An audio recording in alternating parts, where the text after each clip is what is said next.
Welcome to Handforged, the podcast where blue-collar grit meets modern insight. We celebrate the stories of tradespeople and bridge traditional craftsmanship with today's evolving business world. Each episode brings you real stories, practical advice, and insights from skilled professionals and entrepreneurs to help you elevate your work, overcome challenges, and grow. So grab your tools and get ready to be inspired. This is Handforged. What's up, everybody? Welcome to another episode of Handforged. We are here today with Mike O'Rourke from NoblePort Construction out of Newbury, Mass. Me and Mike have known each other for a couple of years now. When I had opened the showroom in Rowley, doing some outside sales and stuff, that was actually one of the first times that I had heard about your business. And then I know you had done some work with one of the designers that I had working for me, Kyle. That's correct. He went down and checked out your shop and stuff. And so welcome, man. Glad you came on. Thank you. Appreciate it. No problem, man. Appreciate it. No problem. Glad you came on. I actually told a couple people that you were coming on. They were like, "Oh, that's fucking awesme. I love Mike." No, God, really? everybody That's fucking funny. knows Mike. I'm usually hidden. I don't know. You're getting me out in the area. you Yeah. know? Now you're on the spotlight. You got Yep. cameras on you and shit. Yeah. This is something. First time.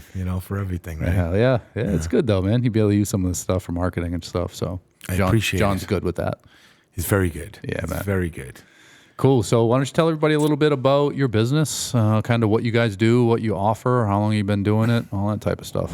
At Seacoast Cabinet, Raleigh, Mass., we offer a full range of services from design to installation, tailored to residential and commercial applications. We carry 3 lines of American-made cabinetry to fit any budget, ensuring that you get the best quality and value. For more information or a free quote and design, head to seacoastcabinetne.com. We're a full-service construction company, and started off renovations. Then we got into building. We're a small crew, but we have a lot of years of experience, between renovations and different facets of the trades. And then the crew that we have a senior guy, Richard, that's probably built over 300 houses. Yeah. We have another, a carpenter, Josh. He's very, very quick, picks up everything really, really good. And we have a younger guy that's Tarek, that's an apprentice that's just like a sponge. Oh, awesome. So we have a real good chemistry with just our initial team. Yeah. But we have some really good dedicated subcontractors too that add to the team. So we're able to do small jobs and big jobs, which a lot of people in my sector of the construction can't do both. Right. It's It's hard. I talk to a lot of contractors, and a lot of guys have a hard time trying to do both. It's almost impossible. So we were fortunate to get someone dedicated to like the handyman. All my customers, what about a handyman? Can you guys help out? And it just, we weren't able to do it. And it was like, wow, I can't believe we can't do this, Yeah.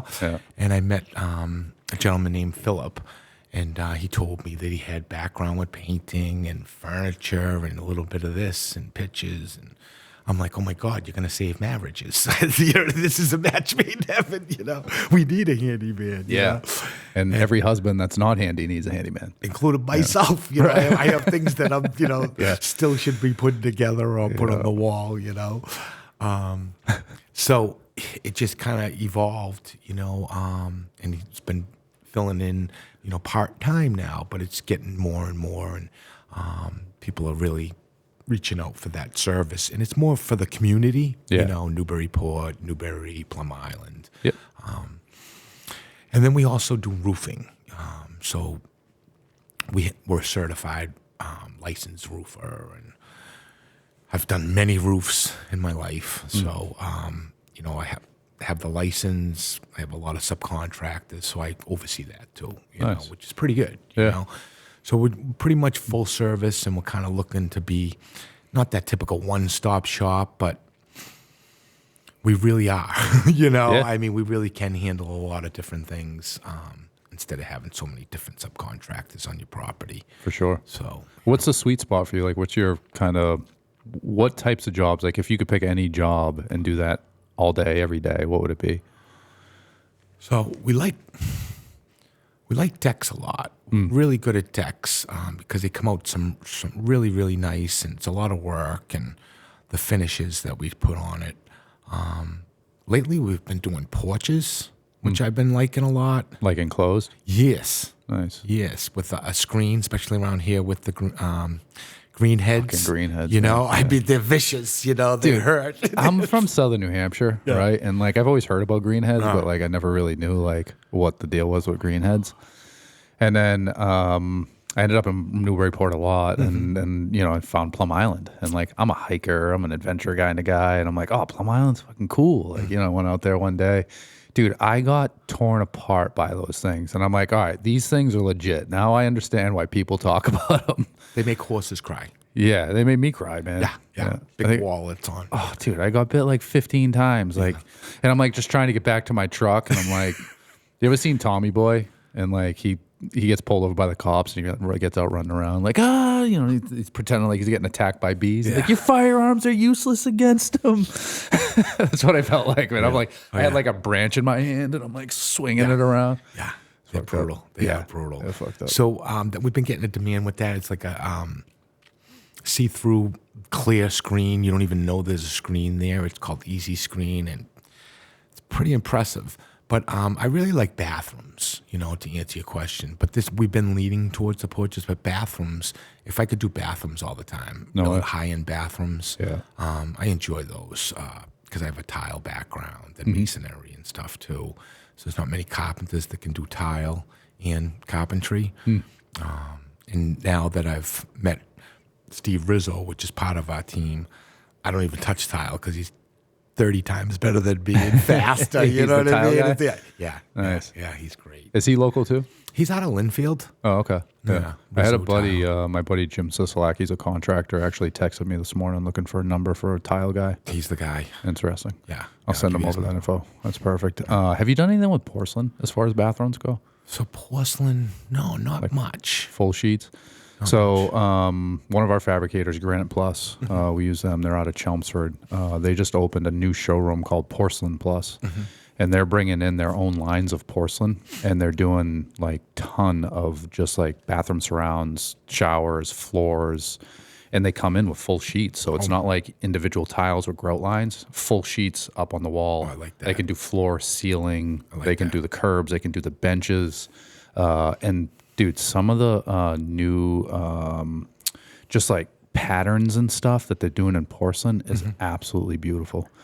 So we're actually going to start offering that in our services for like, you know, doing bathrooms and stuff is offering full porcelain surrounds. It's funny you said that. So a lot of older people that we get requests for bathrooms, they don't like grout. Yeah. So they want the smooth, and it's usually plastic. So I'd like to offer that product. That sounds a lot more up my alley. Wouldn't you probably need those things that hold them too, right? Those suction cups. What's sweet is that they'll do everything. If you want them to demo the bathroom for you, they'll do it. If you want them to just slap on porcelain, then they'll do that. If you want them to do, because you have to do it, you have to set it up like you're doing tile, but it has to be perfectly flat.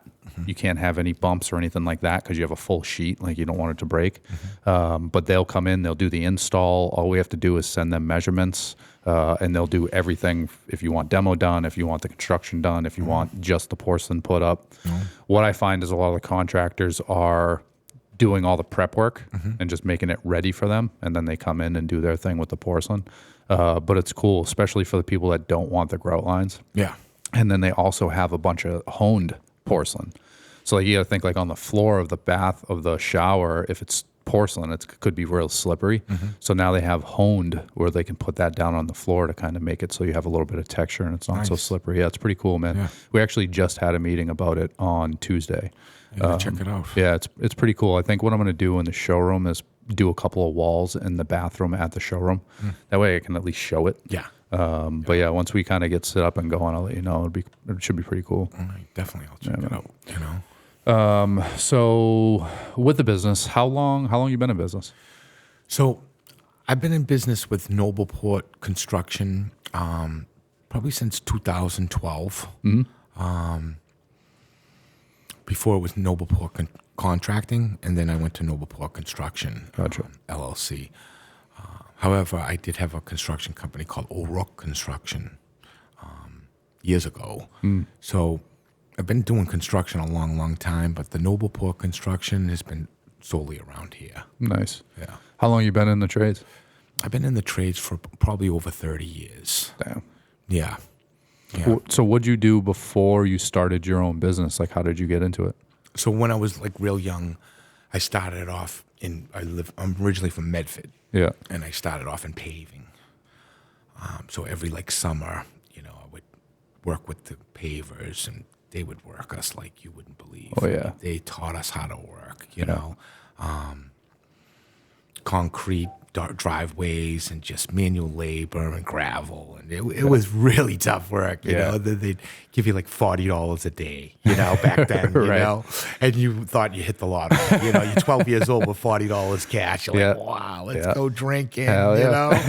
And I was drinking at 12. Yeah, I'm with you, man. I started young, but yeah. So then I got into like carpentry. Started off with demolition. Matter of fact, it was in Lynn. Some developer. I walked on the job and I said, you're looking for anyone, and they hired me, and it just evolved, with carpentry and just more and more of the trades. I started getting in with a stone mason. I was doing stone walls at Governor Dummer, Oh, that's cool. That's one trade that I've always just admired, and I've always wanted to just make a rock wall. It's incredible. Yeah, it's cool. It's an art form. Yeah, he would for sure. tell me, pick up that rock, Mike, get that rock, Yeah. And it just looked like it wasn't no mortar in it. It would all be in the middle, Yeah. And then we did some patios, brick patios and walkways. And then I got into tile. So I just got an abundance of, painting companies, and it kind of all merged together. Yep. So by doing all these different trades, then I became, a general contractor builder, Yep. And I always say, you can't say you're a builder unless you're building. So I always say GC. Yeah, that's true. Yeah. I don't know. I think everybody generalizes it. Yeah. Yeah. I mean, builder's a general contractor and vice versa. But what about new builds? You do anything like that? So new builds, I've done a few new builds, and I really built one house that was geothermal, which was pretty impressive because you don't hear about geothermal heating sources right now. And it was on ledge in Annisquam. I was also built some new houses on top of steel pilings right in Plum Island. I built a few houses down there, which that's kind of unique as well. Yeah, for sure. Building in sand on steel piles. Yeah. Yeah. So- and Plum Island's tough to build in. It's very tough to build in Plum Island. Yeah. So I've done a little bit different applications than the normal builder, but yes, I have built quite probably about 10 houses. you know, in that range. Let me ask you a question. So you said that day you walked onto a job site, asked the guy if he, needed any help. In your 30 years of doing this, have you ever had somebody walk on your job site and be like, hey, I'm looking for some work. Do you guys need any help? So it's funny you said that. I have, but recently I had someone ask me, I'm looking for an opportunity, I like that. which I thought that was, totally different. I mean, Yeah. I'd never heard that before. Yeah. He didn't say he was looking for a job. He said he was looking for an opportunity. And I said, you want an opportunity? What's that mean exactly? He says, I'm willing to do whatever it takes, He wanted to start off wherever we did and just elevated. But yeah, I have had walk-ons for jobs, and I have hired people.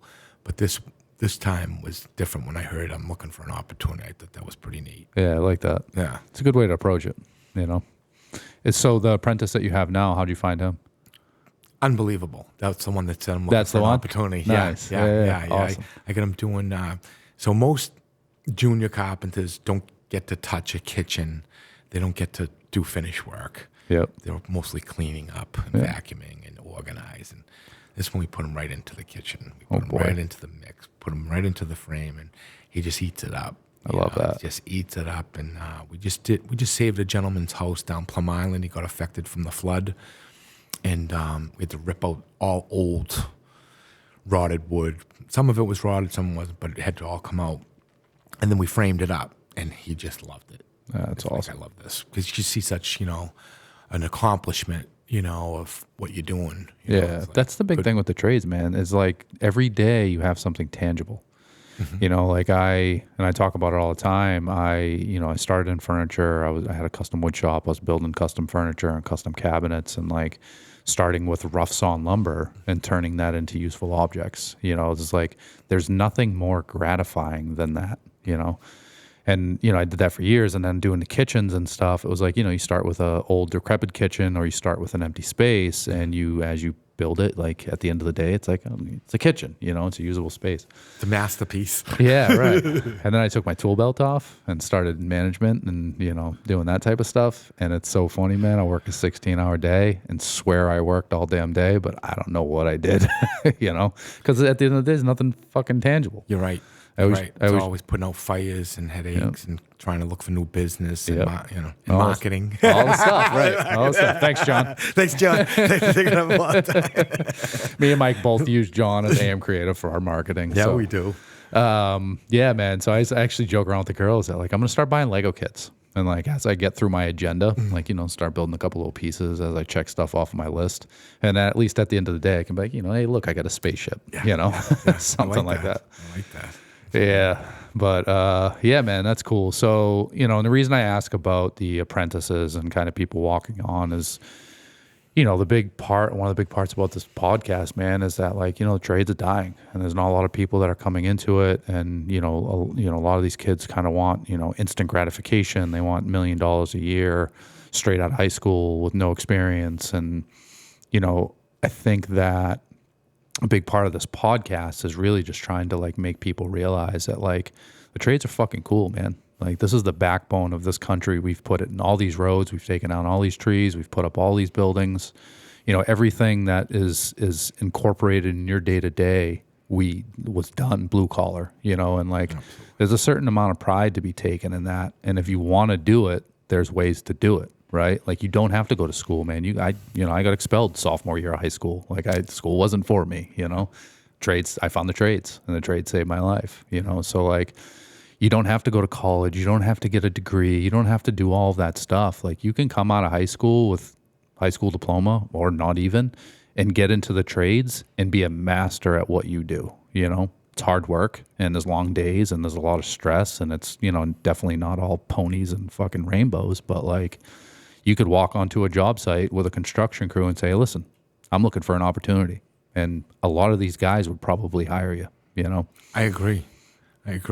So the trades, they say there's a number. I don't know what the number is for every tradesman that's going out. There's like 3 coming back in, which there used to be 8 or 6, in that number. So it has been dwindling. But for some reason, I think it's going to come back. I do too. And I'll tell you why. I was invited to Newburyport High School, and they had kind of like an internship of kind of looking for jobs in the trades, and I got to meet with these students. And I just thought it was, really a neat thing to get asked to do that. So I said, absolutely said yes, But I wanted to see what the kids were like. And I noticed that they all knew that they were going to be in the trades, and that their uncle and their father and their, and they said, I like what he does. I've worked with them on the weekends, and I made some money, and then just the way that they handled themselves, you could tell that, a lot of them said HVAC too, which I thought was kind of funny. I'm like, oh, you're picking the right. What about electrician? They make good money like this. Yeah. But and then a plumber. I just this one kid who was doing some landscaping for us in front of our shop, and he's like, I'm working for a plumber. I'm like, Cody, you're gonna kill it. Plumbers make good money, really good money. So his name was Cody? I think his name was Cody. What was the last name? Do you know? I forget. It's my wife's cousin. Interesting. Yeah. I have actually my best friend, Sean, his name is Cody. And he's in high school still, but started doing plumbing. And like now is like, that's what he's going to do. He's going to be a plumber. And the kid's making great money, and work as many hours as he wants. Like gets out of school, goes and works for a few hours, works all weekend, and actually gave up sports and like everything. Like doesn't want to play lacrosse and just wants to fucking make some money. Just to work and make some money. Sweat equity. Yeah. Yeah. And his father is like, gives him a hard time about like wanting to start. And, you know, you have your whole life to make money. You have your whole life to get into these trades. And I'm like, dude, you're the hardest working blue collar dude I know. So like, it's no wonder your son doesn't want to play lacrosse anymore. And he wants to work and make make money, you know. He wants a nice truck, an $80,000 truck, you know, GMC Denali. Right? Yeah, that's right. Yeah. And that's same thing. Like his father owns a really nice truck, you know, and it's like, you know, you kind of brought this on yourself, man. I don't know why you're questioning them, you know. If I only knew not to buy a car when I was a kid and to get a truck, you know, Yeah, no how much shit. more money I would have made as a kid, you know, instead of speeding tickets. That's your same thing, man. I bought a little Honda Civic Si. I put like 30 grand into this thing and it moved, you know. I loved it. It was my baby. I always had beaters. So like I only put like 5,000 or 6,000 miles a year on it and I had it covered all the time. Spent my weekends washing and waxing it, taking the wheels off, you know, doing all this stuff. And then it got stolen. Oh. And I was like, all the money, all the effort, all the time I put into it, like I'll never get any of that back. Nope. Took the insurance check, bought a truck. Haven't owned a car since. See, that's a prime example. It's yeah. So that's where it's at. It's trucks. Yeah. You make some money. I mean, you end up getting called all the time to move stuff, though. That's It's true. That's about it. You know, what's funny is I have like two wheelers. I have the appliance straps. I have shrink wrap. I have packing tape because like I'm the guy that people call like, hey, we're moving this weekend. Fuck, man. I'm just going to sell all this shit. Yeah. Get a bicycle. I can't help you move then. Oh, that's funny. That is funny. Or get one of those real short beds. Yeah, those little trucks. Like useless. They look like they should be on a keychain. Yeah. It's like a beach bum truck, you know. Yeah. Hell yeah, man. So been in this 30 years, you know, with the business and stuff, like, you know, how big are you trying to get this thing? You trying to kind of stay the size you are, trying to grow in any kind of way? You know, where do you see yourself or where do you see the business in like 10 years?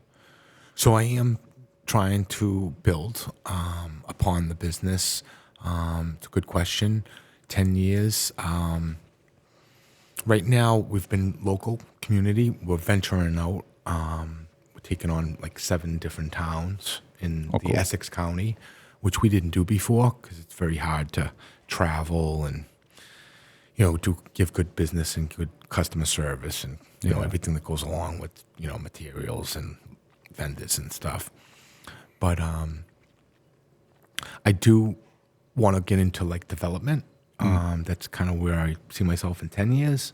However, the construction, I really like what we're doing. There's a saying, stay small and do it all. And I've just noticed the bigger you get, the more headaches and the more overhead, more trucks.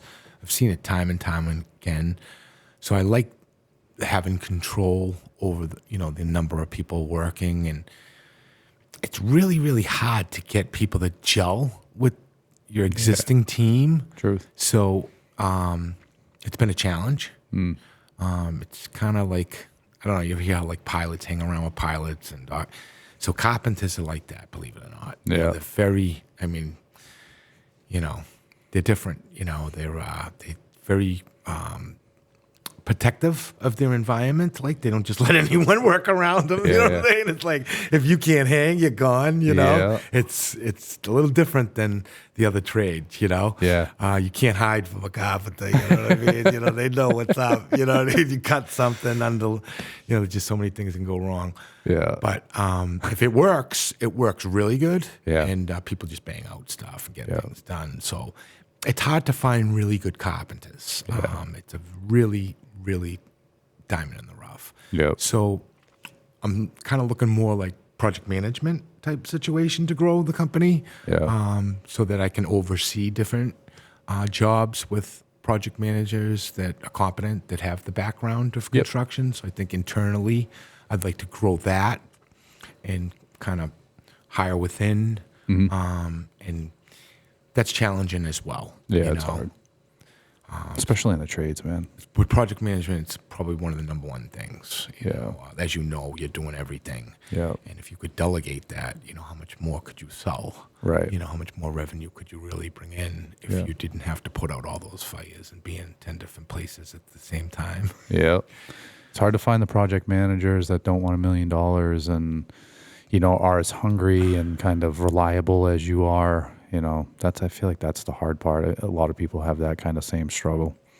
That's another diamond in the rough. Yeah. It's very, very difficult, and it's the highest in demand right now, I believe. Yeah. You know. But I mean, like you said, like if you can bring guys up, like if you have a carpenter that is interested in taking the tool belt off and kind of doing more of the project management, like at least you already have that rapport and that relationship built with that person. They know the business, they know what you guys offer, they know who you have for subcontractors. Like, that's the best way to do it. But the hard part is, most of us blue collar guys can be a little stubborn and not want to take the tool belt off and not want to babysit grown ass men and, do all that part of things, Yeah, so that's another thing that's good is that we don't babysit, and that's why we don't grow as fast as other companies because I've just done that so many times that I'm 55 now, so I just can't take it no more. I mean, you really need to have people that want it and want to be around us, and we don't babysit.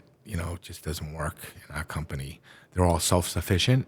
And we don't micromanage or anything like that. And we do have a prospect right now internally that's going to kind of rise to that occasion, hoping to put that position in, which would be good. Like you said, it's hard to find that. And everyone wants mucho bucks. And because I've had that. I've had guys come to me and interview with all the credentials.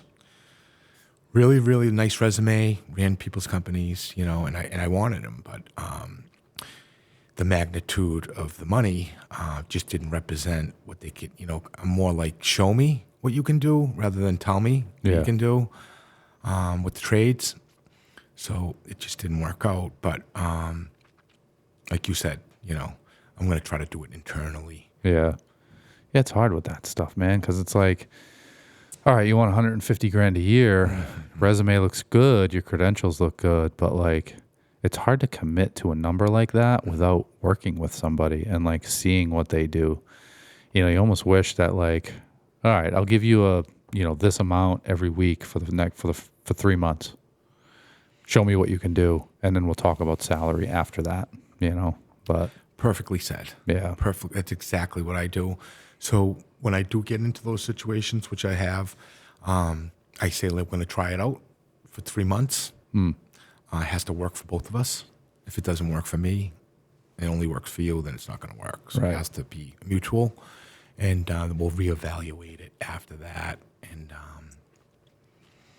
that is the way, like you said, committing to a number like that without seeing results, it doesn't really work. I'm kind of result driven, and that's why I like construction so much, is because I can I can take down a house and then build something, or I can rip something apart, demo, like I'm demoing right now, and that house is going to go back with a new dormer, and a new bathroom, and new flooring, and new windows, and new plaster, and just everything. It's brand new, It's transformation of what you can do, if you work hard. Yeah. Where's that project? Plum Island. Oh, it's on the island? Yeah, Gloria.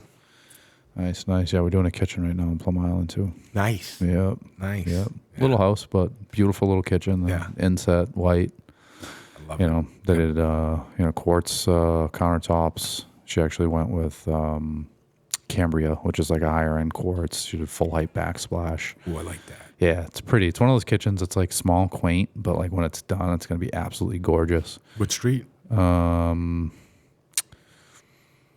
don't have to tell me the number. Yeah, I was going to say, I forget. I could drive you there. Well, they're all like numbers, you know what I mean? 30th Street, 15th Street, 20th Street. It's not a number because it's the first left after you go over the bridge. Oh, okay, yeah, that's where I'm working to. Yeah, so Gloria and they're like Florence. Yeah, it's right over there because Florence is right over there. It might actually have to be in Florence. But yeah, it's a cool little spot. Good. Island's cool, man. I like it out there. We've done a few jobs out there. Actually, me and Kyle did a pretty cool job out there once. We did, it was when I had my tool belt on. We did full kitchen and stuff, but then we did this kind of like built-in little sideboard entertainment thing. And I made a top for it. And we hinged the top, and we set the TV down inside of the unit. Oh, I like and he had a little button he'd press on his remote, and the top would come up, and the TV would come up out of the unit. Yeah, it was pretty badass. Yeah, someone was just telling me about something like that, and they wanted to do same exact thing. Yeah, it comes up. Yeah, it was cool. It was fun project. I always liked those things that were like challenging. It's a pain in the ass during the project. It's like, how am I going to do this? And then you get it done, and it's like, well, that's fucking cool. Like I did that. I love the challenge part of the construction. Yeah. Like I like when people say, so the same project that I was telling you about in the flood. Yeah. So all the contractors told the owner to rip down the house. Of course. So he doesn't have the money to rip down the house and build it. It's a lot of money. Yeah. I said, you don't have to rip it down. And he said, really? And because our carpenters and, Richard and Josh and the guys, they've done so many things that I've seen them do, just bring a house that should have been ripped down back to life and we all wanted to move into, you know. I'm like, these guys can do it, and they just ate it up like nails, They just went at it. He came in there, the owner, and I guess he was just lit up, just like, wow, my house is here. I have my house, So I love that. You know what I mean? He's 72. He everyone told him no.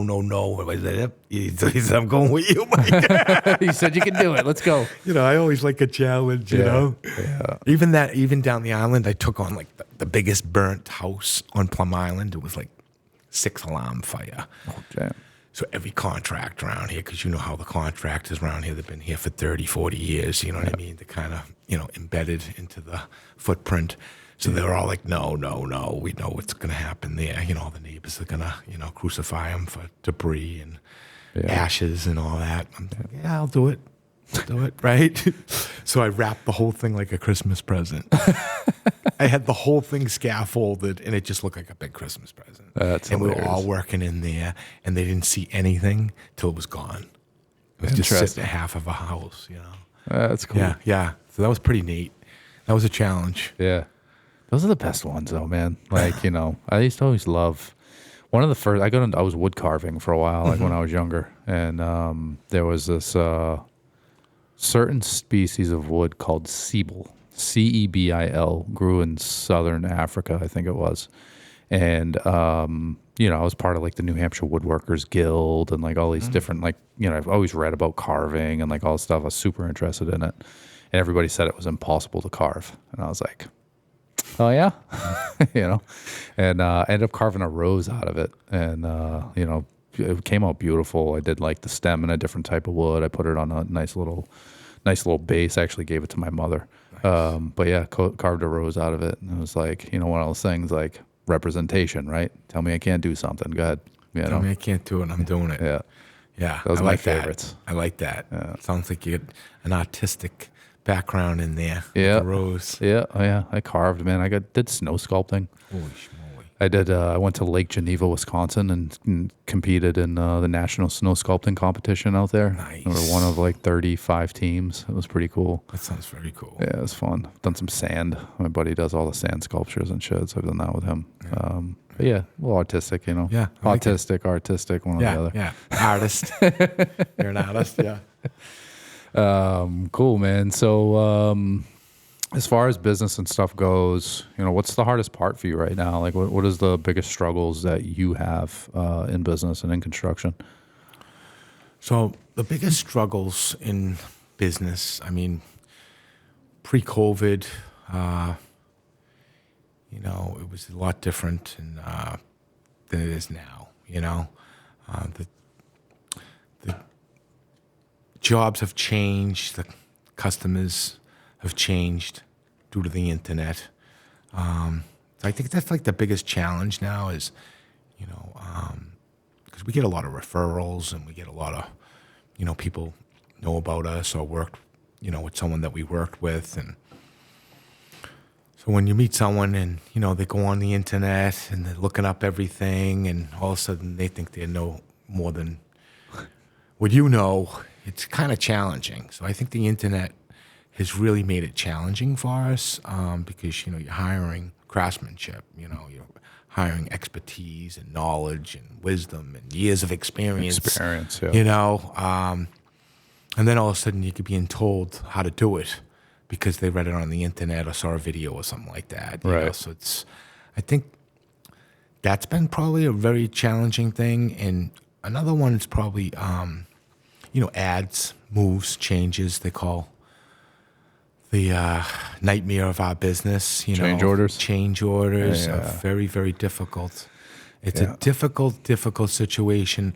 And what I kind of find is like, if the doctor gave you a change order or your mechanic gave you a change order, you're going to pay it, I mean, when it comes to a carpenter giving you a change or a builder giving you a change, there seems some resilience, and they just think it should be one price for everything, and it's never that way. And you try to prep them as best as possible, but it just seems like there's always that pushback and forward. So I think that's pretty challenging too. I think that's where the project management part comes in, and I'm constantly working on that part of the business, which I came up with a good solution now. I'm just not going to do any extras until it's fully paid for.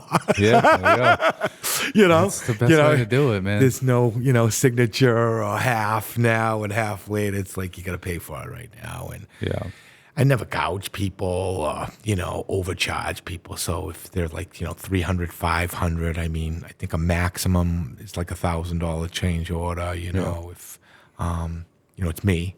But if it's subcontractors, it might be a little bit more. I find those things out a little bit later sometimes. You can't stop them from working. Right. You know what I mean? Deadline. The job has to keep on going. Why do you think that is? Because it's a conversation that we've had before. It's like, the scope of work is this, right? We're going to install this kitchen, right? And in this kitchen, we have a 2-step crown molding.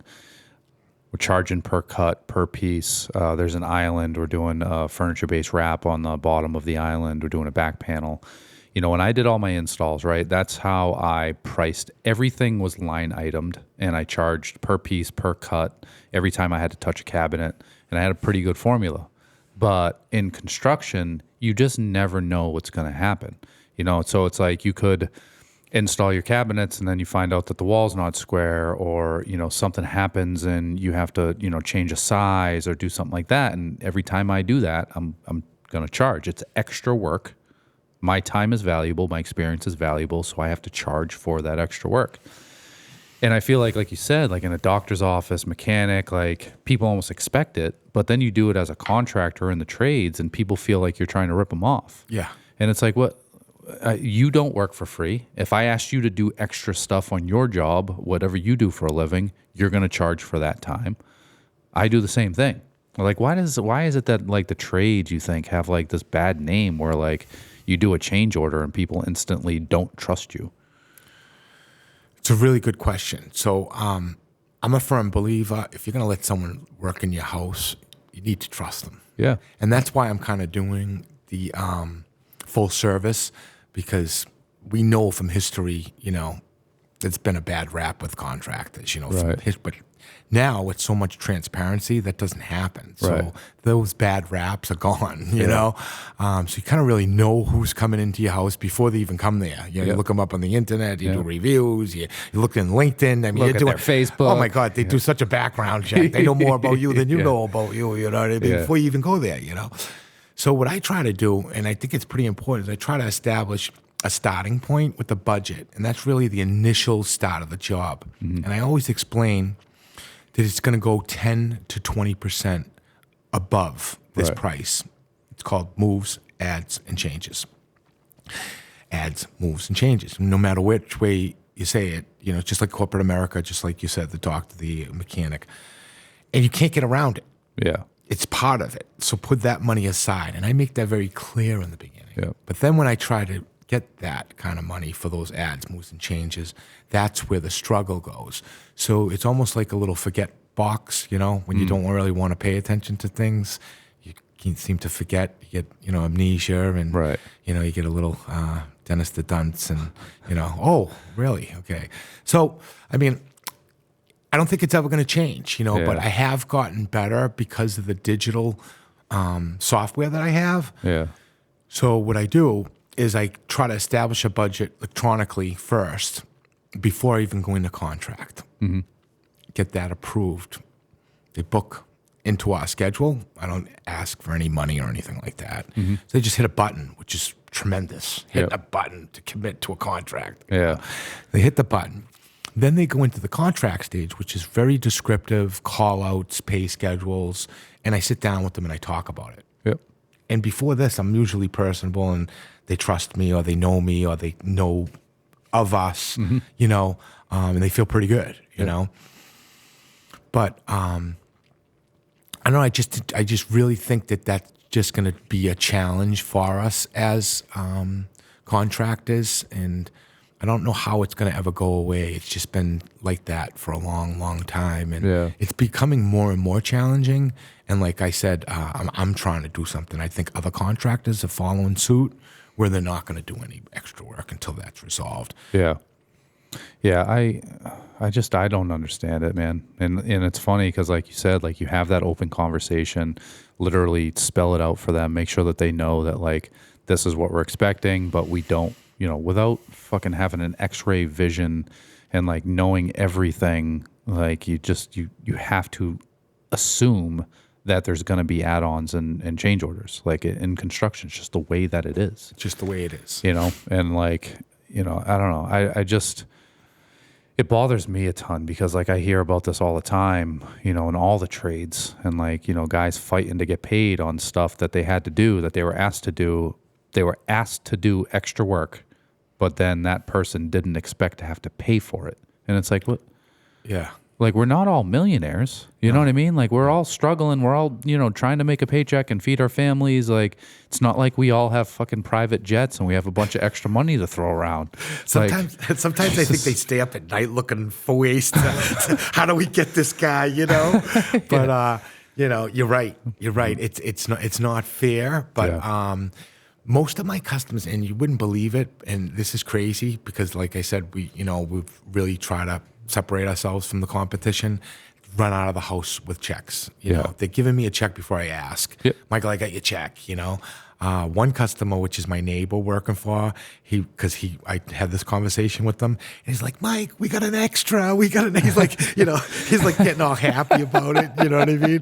But, you know, he really wasn't happy about it, but he knew because we had, you know, had a conversation how hard it is to get that paid. He's like, we got an extra, but it really was an extra, you know, it was like all rot in his sill and stuff that we fixed for him. So, but he was psyched to pay. That's funny. Yeah.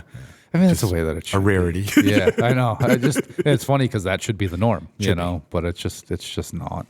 You know, for me now, I sell a product, right? So like I am paid in full before I deliver cabinets to you. Because at the end of the day, and I have to take a deposit for the cabinets. Yeah. Right. So the way that works for us, right, is if once our design's done and we place that order, I can't cancel or change that order. I'm legally responsible for that order at that point. Yeah. So like if something happens and somebody wants to back out, like I still have to pay for that. Yep. You know what I mean? Yeah. So it's like I can't, you know, and if you order something off of fucking Amazon, you're paying for it before it comes.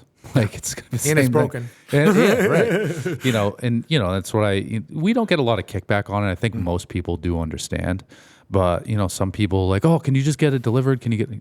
Sure, I will absolutely deliver it as soon as you pay your final invoice. Like no problem. You know, and it's like, and they want you to trust them. But any time I've ever gone against that, every single time I've gotten bit in the ass, and I'm like, I want to be able to trust you. I want to be able to trust everybody. Like, but the fact is like every time that I do this, I get bit in the ass for it, and it ends up costing me money. So it's like I can't, as much as I like our customers and I like our contractors and like all this, like I can't. I'm sorry. Business. It's business, right? At the end of the day, you know, like especially on big orders. Like we just ordered 7 kitchens for a project, and it's like, you know, we had the conversation. He's like, well, you know, usually I'm on 30-day terms. I'm like, well, that's fine. I'm on 30-day terms with the manufacturer.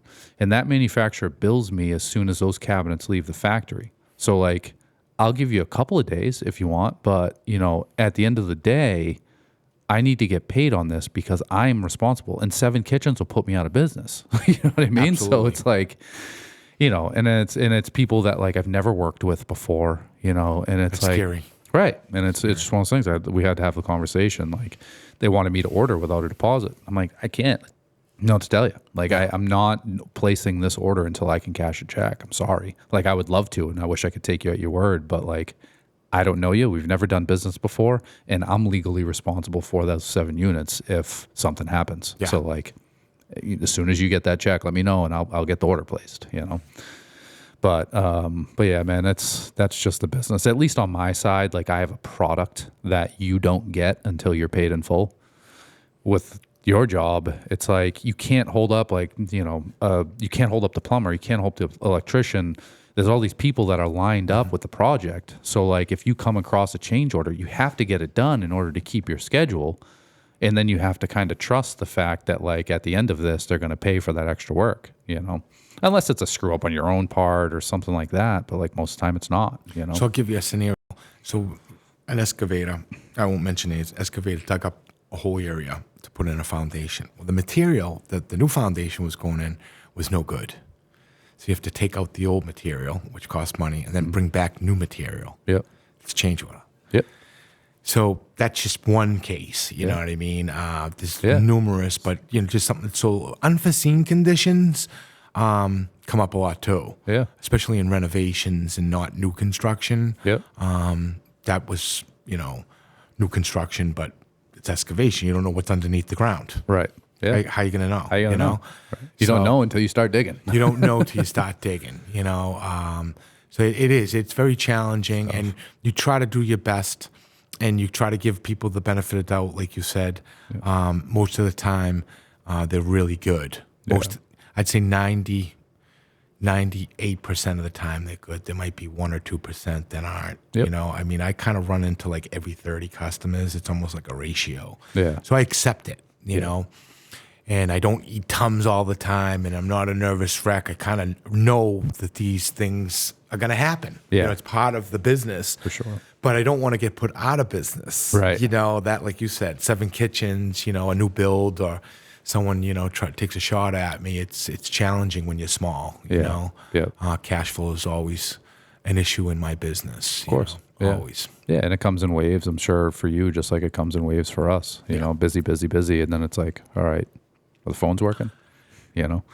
That's why I'm trying to be proactive with the marketing and do. This is like the first time ever with a podcast. And John told me this is a great way to introduce your company and your services, and you always have it. And you told me, and I loved your podcast. I was like, wow, this is awesome. He's been doing it for a year. He's kicking, but it's like what you're doing is great. You know, and I think more of the younger generation that does see the trades and how beneficial that it's going to be for their life and their family and their future, that they're going to pay attention to this, Yeah, I think so, man. The thing is like college is pushed on all these kids and like staying in school and all this stuff, and I'm all for it, right? I have 2 boys that are going into college, and that's the first of my family line that's ever gone to college, so it's like, I get it, and I understand, like some people are good at that and they want that for their lives, but it was always pitched to me like, you're a loser if you don't go to college. And it's like, cool. How much of a loser am I now? You know what I mean? It's a big thing. And I think that's, and I wish, and I do see like a switch, right? Like it does seem like that's being put out there more, where like there are other options. Like you don't have to go to college just to be successful in life, and I think that's being definitely introduced more. And, and the thing is like the blue collar, like the trades, it's a good place for the misfits. It's a good place for the black sheep, like that's where we end up, man, getting our hands dirty. So Medford High had a Voc and all my friends were in the Voc and I wasn't. Yeah. But I wish I had gone to the Voc. Yeah. They all became tradesmen and carpenters and electricians and, you know what I mean? Yeah. But I ended up doing it myself after, Yeah. But it's funny you said that. More vocational schools would be very helpful. Sweet. Yeah, for sure. Well, and a lot of the shop classes and stuff are getting shut down in a lot of these schools. Like the mechanic classes and the woodworking classes and like all these things a lot of these schools don't have them anymore. And it's not because, I should say, I don't think it's because that they don't want to see some kids get into the trades, but the liability. And the insurances and all these different things. Like the schools have these insurance policies, but then the teachers also have to have these insurance policies, And it's crazy. Crazy. When I was running the woodworking program for at-risk youth, like I'd bring kids in that had no experience, that had to do court-appointed community service. And I'm part of a nonprofit, so I could use the 501c3, have them come into the wood shop, and we do community service-based woodworking projects. And everybody thought I was crazy. It's like, oh, if a kid cuts his finger off, like these parents are going to come after you for all this stuff. And I'm like, for me, I was like, I don't fucking care. Let them come after me. They could take everything I have. I'll start again tomorrow. Yep. You know what I mean? Yep. Like that's the way that I looked at it. But like that was a small percentage. Everyone thought I was nuts for doing it. You know? And it's like, whatever, man. I'm just trying to fucking help. Like, I don't care about the insurances. I don't care if some parent wants to shut me down. Like, whatever, man. I come from nothing. I'll make it again. You know? I always say, you know, the bungee, when people jump out of those bungee cords, Yeah. I would never do that. Yeah. But they sign a waiver Right. to jump out of a bungee thing that they could die. But yet, you know, sign a waiver. If you know, I mean, it could be that simple, but it's not. But I mean, how do they get to do that? The thing is, man, the fucking waivers don't hold up in court. So like they'll help, right? But they don't. Like you cannot sign away your own liability. No. You know what I mean? Yeah. So it's like the waivers are great. Nice to have all the kids sign waivers. But my attorney would be like, doesn't really fucking matter. Like they're gonna, if they want to come after you, they're gonna come after you, and that waiver is not gonna mean a goddamn thing. You know? So it's like the world we live in, right? it's the world we live in, man. But you know, just gotta be people willing to take some fucking chances. You know? Yeah. I like it. Yeah. All right, man. Well, we're getting into it. Let's talk about toolbox tips. But before I do that, I got to yell at the audience.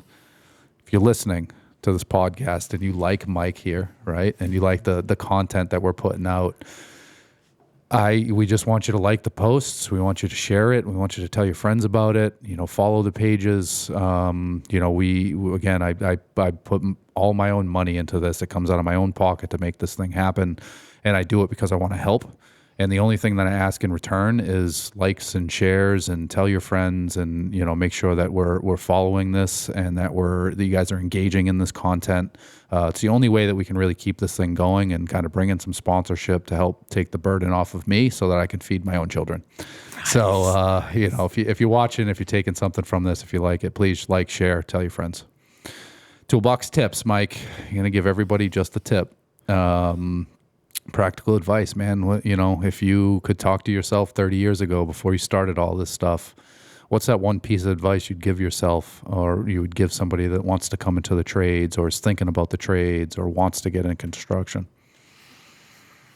So I can't believe I'm saying this, but I really can't.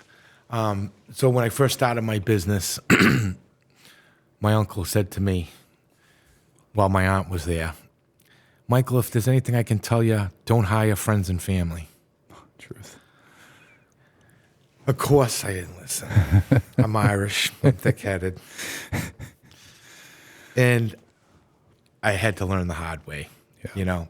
Not that I'm saying don't do it, but I really should have followed that rule. Would have saved me a lot of hard lessons, you know.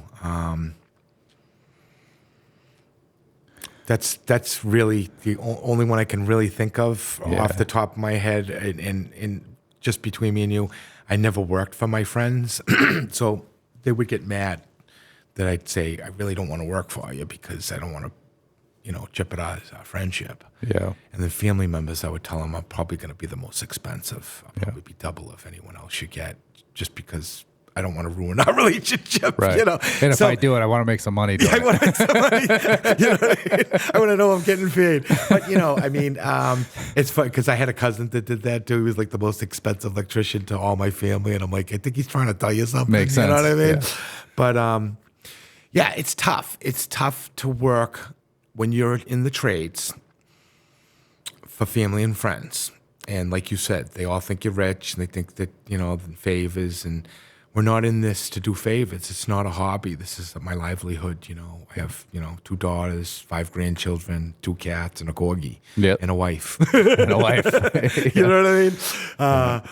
She should have been first, but you know what I mean? She's first in heart, Mike. Yeah, the best for last, right? That's right. But I really firmly believe that. I believe that if you really keep it business orientated, you know, you see a lot of ethnic groups do really good with family and friends, usually restaurants. But when it comes to the trades, it's hard, man. it's very hard. It's hard. Yeah. I have every experience that I've had with friends and family has always been a nightmare.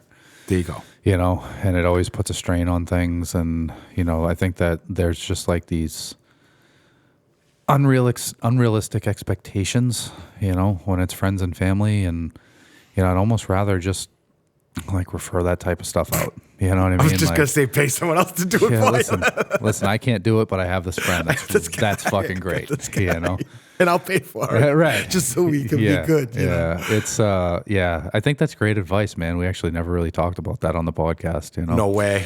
I've worked for friends. I've had friends work for me. I've done jobs for friends, you know, and it's just never as good as it should be. You know what I mean? Yeah, you want it to be because you want to have fun and hang out and, you know, go to work, make money and hang out with your friends, you know, and your family. But it just seems like it just doesn't work, you know? I mean, unfortunately. Yeah. You know? You see it a lot with the contracting, man. Like people will be like, oh, no, my cousin's a plumber. I'll bring in my own plumber. Yeah. And it's like, oh, yeah. Listen, let me tell you right now, you know, it's just. I usually don't take those jobs. Yeah. And most, all of the good contractors that I know won't.